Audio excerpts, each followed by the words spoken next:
Assalomu alaykum, hurmatli obunachilarimiz. Mana transportlar deganlarimiz tayyor bo'ldi. Buni ichini razmerlariga kelsa, ichini razmeri 1.40, joyi egallashib 1.75 joyga tushadi. Endi funksiyalarini ko'rsatib o'tamiz. Mana yosh bolalar ham bemalol ishlab xohlasa, bu stol bo'lgan holatlari, stolning razmerlari 68 ga 1.71. Bu yakka spalni holati. Spinkalarni yotoqroq holatda turishi и sal tikkaroq holatda turishi. O'tirib yosh bolalar bemalol foydalansa bo'ladi. Choy ichishlarga ham, dars qilishlarga ham qulay inshaalloh. Ishlashlari juda yengil. Yog'ochlar 100% sasdan bo'ladi, mexanizmlar rossiyskiy mexanizmda bo'ladi.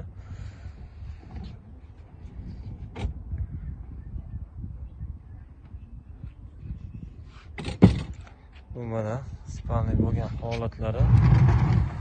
Endi shu holatda razmerlari 1.40 ga, uzunasi 2 metr bo'ldi. Asosiy mana mexanizmlarga e'tibor berib qo'yamiz. Rossiyskiy eng yaxshi mexanizmdan bo'ladi, xudo xolasa. Kimga shunday sifatli mebellar kerak bo'lsa, pastdagi nomer bilan aloqaga chiqaveramiz.